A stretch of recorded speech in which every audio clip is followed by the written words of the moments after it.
Sebelum kita mendengarkan video dari Gus Baha dan tanggapan dari Ki Abdul Walid tentang Gus Baha, kita menambah ilmu sedikit untuk menanggapi daripada statement Ustadz ini yang katanya tidak ada qobliyah Jumat. Mari kita simak bersama-sama. Ada ba'diyah, yang tidak ada itu qobliyah Jumat, itu tidak ada. Tapi kalau kita lihat di Mesir, setelah adzan pertama semuanya berdiri, semuanya berdiri. Ya. Terus saya pernah tanya, karena saya pada waktu itu sholat di Mesir adzannya 2 kali Jumatannya. Setelah mereka berdiri, mereka salah. Saya tanya, panjenengan tadi sholat sunnah apa? Iya, qobliyah Jumat. Saya sampaikan, tidak ada qobliyah Jumat. Bahkan saya pernah sholat Jumatan di Perak itu kejadiannya. Saya tidak sebut ya nama masjidnya. Yang jelas ini testimoni menimpa saya. Adzannya 2 kali. Jadi ketika adzan pertama Allah sampai la ilaha illallah, ya, terus ada pengumuman imam.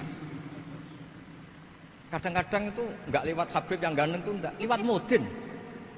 Mudin di kampung rapati di duit, ini mulang tauhid ya mandi. Islam itu juga Habib ya mandi, juga menteri ya mandi, juga Mudin ya mandi. Karena Islam itu kafatal, kafatal. Nah, yang nggak dipunyai malaikat adalah tadi seperti cerita saya tentang Imam Amudi. Segampang itu. Makanya di tradisi pondoknya Mbah Maimun itu ada tradisi. Assalamualaikum warahmatullahi wabarakatuh, Kiai. Bagaimana tanggapan Kiai tentang video ini, Kiai? Dan juga katanya Gus Baha sampai saat ini masih membenarkan nasab kaum habaib. Padahal yang kita ketahui beliau itu ahli dalam berfikir, Kiai. Bagaimana tanggapan Kiai? Terima kasih. Assalamualaikum warahmatullahi wabarakatuh. Waalaikumsalam warahmatullahi wabarakatuh. Mungkin Ustadz ini kurang begitu mendalami dan tertipu dengan sebuah kaedah paten yang berbunyi al-aslu fil ibadah al-hurmah wal adati al-ibahah. Pada dasarnya ibadah itu berhukum haram kecuali ada anjuran, contoh dan semacamnya. Sehingga Nabi bersabda, "Shallu kama ra'aitumuni usalli." Salatlah sebagaimana aku contohkan salat. Khudhu anni manasikakum. Begitu. Ambillah ibadahmu sesuai yang telah aku contohkan dan saya anjurkan. Begitu. Sehingga disangkanya ini tidak ada sholat qobliyah Jum'ah. Kalau dikerjakan ya pasti berdosa, kan begitu. Karena tak ada perintah atau contoh yang memperbolehkan disangkanya begitu oleh Ustadz ini. Padahal dia lupa dengan nas lain yang berbunyi karena An-Nabiy sallallahu alaihi wasallam yusalli qabla al-jum'ati rak'ataini wa ba'daha arba'an. Ini walaupun hadisnya sahih ada penguat. Walaupun hadisnya dhaif, ini ada hadis sahih yang menguatkan. Ini kan hadisnya dhaif, tidak bisa dibuat landasan. Ini hadis walaupun dhaif ada penguat. Apa penguatnya? Yaitu hadis sahih, ma min salatin mafrudatin illa wa baina yadayha rak'atan. Tidak ada dari salat yang difardukan itu kecuali di antara keduanya itu ada 2 rakaat. Bahkan dikatakan baina kulli adzanaini salatun. Ada solat di antara 2 azan. Yang pertama azan untuk masuk waktu, yang kedua iqamah untuk melaksanakan sholat fardu. Di antara itu ada sholat, yaitu sholat qobliyah itu. Begitu, maka sholat qobliyah Jum'ah secara nas bisa dipertanggungjawabkan. Begitu. Kalau bicara madhab, ini malah jumhurul ulama, karena yang tidak menganggap dan memperbolehkan itu ya dari madhab Hambali saja, kan begitu. Terus tentang Gus Baha yang ahli berfikir katanya, dan juga ahli dalam kaedah-kaedah ilmu, fan keilmuan banyak menguasai.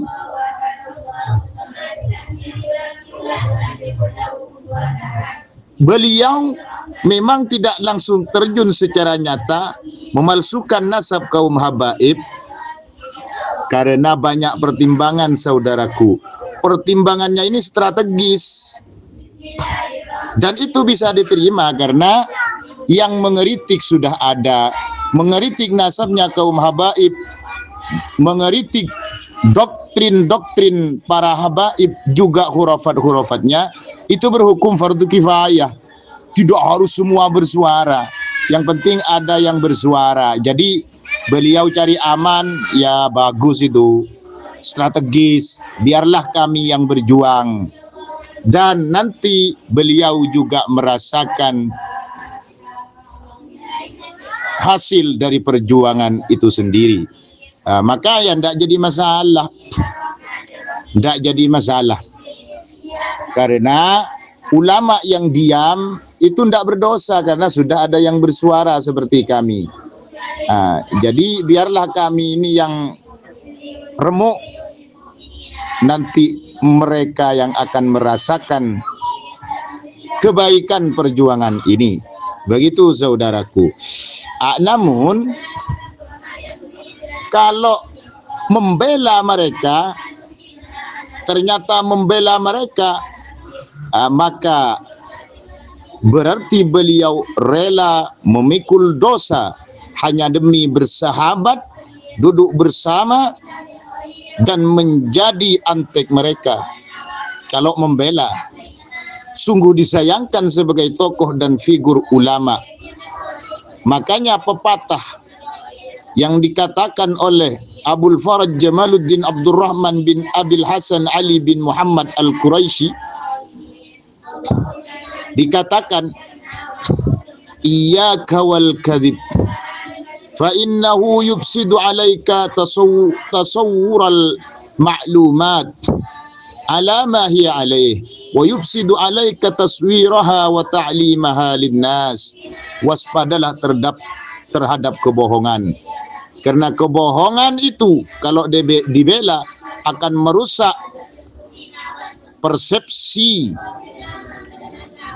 terhadap informasi yang disampaikan. Siapa yang akan percaya nanti? Tidak percaya lagi. Wong barang palsu didukung, dan akan merusak penyajian serta pengajaran informasi tersebut kepada orang lain. Sehingga nanti ini yang disampaikan tidak percaya lagi, karena membela kebohongan, membela kedustaan, membela kepalsuan yang sudah nyata secara kajian ilmu secara menyeluruh. Begitu saudaraku. Namun jika beliau pun membelanya, maka pembelaan itu akan sia-sia, karena sudah jelas dalam kaedah nasab halaman 66 dijelaskan, wa'lam anna ar-ra'ya idza kana yubayinul ma'qul wa yukhaliful manqul wa yunaqidul usul fahuwa manhulun ail maudu fal manhul wal maudu la yuhtajju bih.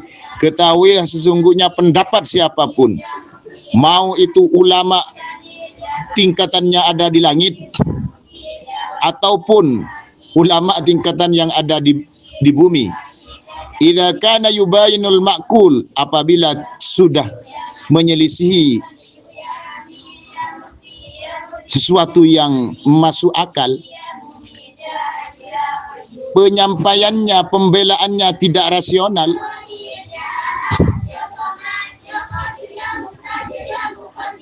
wa yukhaliful manqul, sudah menyalahi sesuatu yang menjadi dasar dari pokok sejarah dan ilmu nasab. Wa yunaqidul usul, dan juga menyalahi pondasi-pondasinya. Sudah kami jelaskan secara kaidah ilmu nasab, secara kaidah ilmu sejarah, secara bukti makam, dan juga tes DNA. Bagaimana? Fahuwa manhulun, pendapat, dukungan itu adalah dukungan palsu dan dusta.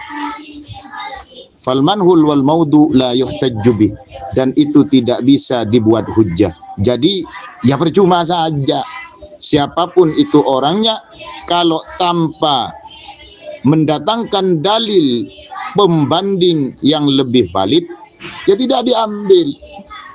Mau itu ulama Timur Tengah, ulama Indonesia, kalau sudah nyata palsu ini malah didukung, maka pendapatnya itu pendapat palsu dan dusta, karena membela kekasih, teman, dan sahabatnya. Berarti kepentingan duniawi, bukan kepentingan sebuah kebenaran. Begitu saudaraku. Agama juga bela negara, jelas lihat dan sahih bersama ulama, relakan